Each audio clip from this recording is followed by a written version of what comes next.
Maharashtra today 24 news सत्य परिस्थितीचा सविस्तर आढावा।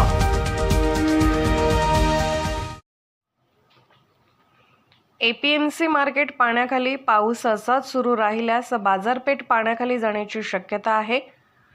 रात्रीपासून सतत पाऊस पडत आहे। सकाळपासून सुरू झालेल्या मुसळधार पावसामुळे नवी मुंबई शहरातील एपीएमसी, भाजी मंडई आणि इतर बाजारपेठा पाण्याखाली गेल्या आहेत।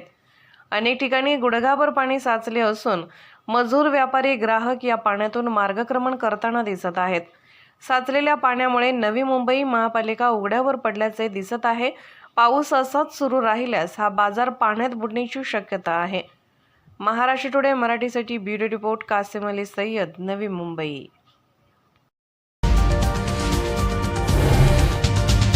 आजच महाराष्ट्र टुडे 24 न्यूजला सबस्क्राइब करा आणि सत्य परिस्थितीचा सविस्तर आढावा पहा।